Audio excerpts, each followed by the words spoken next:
चाहे चाय हो या फिर गाड़ी हो या फिर नमक हो या फिर स्टील हो, ऐसा कोई भी मेजर सेक्टर नहीं है जहां पर टाटाज ने अपनी विक्ट्री का झंडा नहीं लहराया होगा।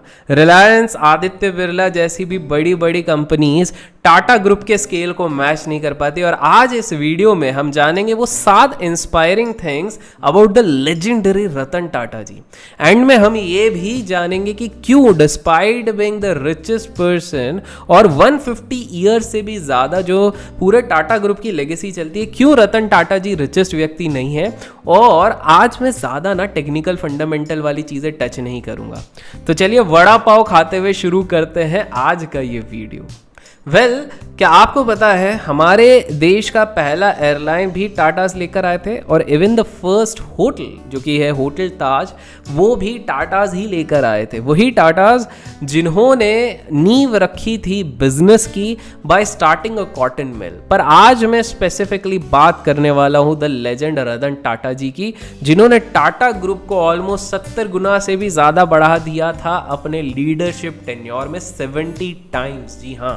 So today let's understand those 7 motivating things about रतन टाटा जी। आप सबको शायद पता ना हो, पर रतन टाटा जी ने अपना टाटा सरनेम का कभी भी घमंड नहीं किया। और जब वो विदेश में पढ़ने गए थे उस समय पे भी वो पार्ट टाइम काम करके यूटेंसिल्स धोकर सीख रहे थे, सो दैट जो एडिशनल कॉस्ट होगा वो खुद भर सकें। इंडिया लौटने के बाद उन्होंने अपना काम टाटा स्टील के शॉप फ्लोर पे शुरू किया था, just like a normal worker, even बड़े घर से थे। 1971 में टाटा ग्रुप की जो टीवी और रेडियो बनाने वाली सेगमेंट थी वो काफ़ी ज़्यादा लॉसेस में थी। उसके बागडोर दी गई इस नैल्को कंपनी को संभालने के लिए रतन टाटा जी को, और रतन टाटा जी ने अपने एफर्ट्स और अपने स्मार्ट वर्क से इसको प्रॉफिटेबल भी किया एंड मार्केट शेयर भी इसका काफ़ी बढ़ाया। इसके बाद पूरी वर्ल्ड इकोनॉमी में जब रिसेशन आने लग गया, तो थोड़ा डाउनफॉल आने लग गया, तो उस समय पे नैल्को पड़ी कुछ फाइनेंशियल ट्रबल्स में और उसको शट डाउन, उस समय पे उस यूनिट को शट डाउन करना पड़ा। इससे रतन टाटा जी ने अपनी हार मानी और 1975 में हार्वर्ड से वो ग्रेजुएट होने के बाद जब वापस बिजनेस की बागडोर संभालने आए तो उन्होंने सोचा कि एक्सप्रेस मिल की रिस्पॉन्सिबिलिटी ली जाए जो उनको सौंप दी गई थी। टाटा ग्रुप के ऑफ कंपनीज का एक अंश था जो कि एक लॉस मेकिंग था, यही वाला कंपनी रतन टाटा जी को जो दी गई। रतन टाटा जी ने एनालाइज किया और 50 लाख रुपीस तक का इन्वेस्टमेंट करने के लिए मैनेजमेंट को प्रपोजल दिया, जो मैनेजमेंट ने सीधे सीधे मना कर दिया कि 9 सखिया है, इसको नहीं देंगे। और इसीलिए ये कंपनी भी अनफॉर्चुनेटली आगे चलकर बंद हो गई। तो काफ़ी सारे लोगों को लगता है कि रतन टाटा जी की स्टार्टिंग ही सक्सेस से हुए, भैया उनकी स्टार्टिंग फेलियर से हुए। तो keep yourself motivated even if you are failing at this point of time. By the way, मैं आपको बता दूं कि रतन टाटा जी को IBM से भी जॉब ऑफर आई थी जब वो अपने कॉलेज से ग्रेजुएट हो रहे थे, पर उन्होंने वो डिक्लाइन कर दिया था, just to work on the floors of the Tata Steel company, और वो भी एक वर्कर पोजीशन में। सो टाटा जी का एक फोकस पहले से क्लियर हो गया था that what exactly he wants to do. बाद में टाटा ग्रुप के चेयरमैन उनको बना दिया गया बाय JRD टाटा। बाद में रतन टाटा जी ने फोकस करना शुरू कर दिया उनकी फेवरेट सेगमेंट ऑटोमोबाइल सेगमेंट, हमेशा से कार के शौकीन थे, जहां उन्होंने अपनी ड्रीम कार निकाली इंडिका, जिसे ऑटो एनालिस्ट ने काफ़ी ज़्यादा क्रिटिसाइज किया और कहा कि भैया इसकी सेल्स पिक नहीं होगा, और वैसा ही हुआ, सेल्स पिक नहीं हुई।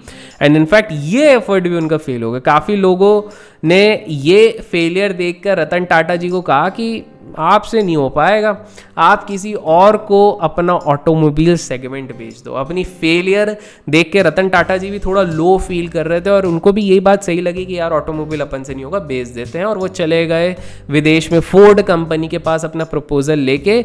जब उनकी बात ही हो रही थी तो फोर्ड के चेयरमैन ने उनसे कहा कि अरे भाई, मतलब बड़े एटीट्यूड से, कि भाई तुमसे नहीं होने वाला, और किसने बोला था तुमको एक ऑटोमोबाइल कंपनी खड़ी करने, जब बनानी ही नहीं आती, चलानी ही नहीं आती, इतने पैसे काहे को फूके। खैर, हम तो भाई तुम पे एहसान कर रहे हैं। पर यही बात रतन टाटा जी के दिल को लग गई एंड उन्होंने लौटने का फैसला किया, और रास्ते भर तक ये सोचते रहे कि भाई ये बात तो मेरे को हजम नहीं हो, और इस बार उनने दिल पे ले ली। और इस बार उन्होंने ठान लिया था कि मैं सक्सेसफुल होऊंगा, और ये बात एकदम सही थी। जिसके बाद इन्होंने पूरी जी जान लगाकर, अब सक्सेस की दौरान शुरू होगी, जी जान लगाकर ठान ली थी कि मैं एक ऐसी कंपनी बनाऊंगा जो सबको हिला देगा। और टाटा मोटर्स के साथ इन्होंने बहुत बढ़िया काम किया और जी जान लगाकर इंडिका का एक नया वर्जन 2 निकाला। और अपने प्योर फोकस, हार्ड वर्क और शेयर पेशेंस के कारण इनके बिजनेस को भी बहुत तगड़ा परफॉर्मेंस देखने मिला। वहीं पर दूसरी तरफ फोर्ड का जैगुआर और लैंड रोवर 2008 के रिसेशन के आसपास ऑलमोस्ट बैंकरप्सी के कारण घुसने वाला था। तब इन लोगों ने रतन टाटा जी को सेम प्रपोजल दिया जो एक समय पर रतन टाटा जी ने फोर्ड को दिया था। और इस बार फोर्ड के चेयरमैन ने डील रखते वक्त रतन टाटा जी को कहा कि आप हमारी कंपनी लेके हम पर एहसान कर। एकदम इन्होंने वक्त बदल दिया, जज्बात बदल दिए, जिंदगी बदल दी।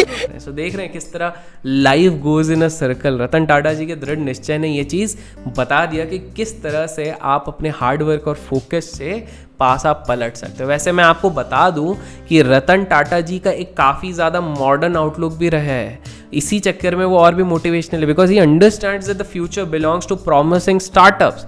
इसलिए समय समय पर उन्होंने काफ़ी सारे अपकमिंग स्टार्टअप्स जैसे ओला, पेटीएम, कार देखो एटसेट्रा में भी इन्वेस्ट किया, जहां मैक्सिमम लोग अपने 80s में बहुत ज़्यादा कंजर्वेटिव होते हैं और आज भी बोलते हैं कि ई कॉमर्स एक बबल ही है। वहीं रतन टाटा जी के इन स्टार्टअप्स में इन्वेस्टमेंट करना at the age of 80 clearly बताता है that he is still a visionary and thinks long run and about the future, जो काफ़ी सारे ओल्ड लोगों के अंदर नहीं होता है। और अगर आप भी इसी प्रकार के फ्यूचरिस्टिक सोच रखते हो तो मैं आपको एक स्मॉल केस बता रहा हूँ। बिकॉज जब मैं स्मॉल केसेस देख रहा था तो उसमें मुझे कुछ फैमिलीज और कुछ हाउसेस देख के कुछ दिखे थे। For example houses of Bajaj, houses of HDFC, houses of Tata etcetera.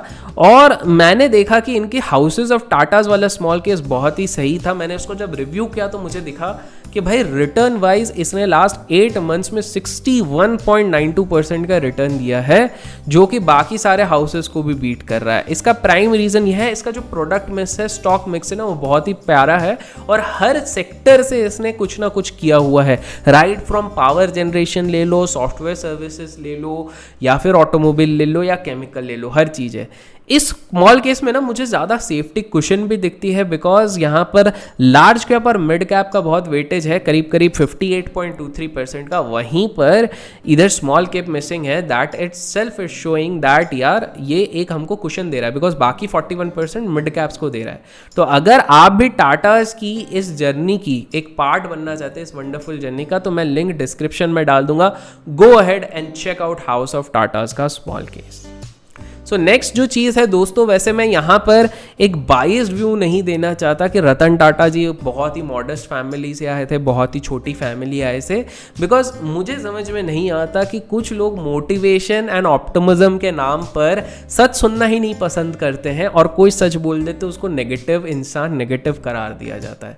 मैं आपको बता दूं कि रतन टाटा जी का बर्थ इंडिया की one of the richest families में हुआ था, जिसके कारण वो सही समय पे विदेश में कॉर्नल यूनिवर्सिटी भी पढ़ने गए थे। तो yes, no doubt he is very inspiring, but just for the sake of inspiration अगर हम ये कहें कि बहुत ही साधारण, बहुत ही सिंपल फैमिली से आए थे तो ये गलत होगा। आई नो उनके फैमिली में पेरेंट्स का डिवोर्स का केस था, जो भी था, बट एट द एंड मेरा यही मानना है कि अगर आप एक करोड़पति घर पे पहले से बॉर्न हुए तो एक एडवांटेज होता है। आपको क्या लगता है कमेंट्स में बताइएगा।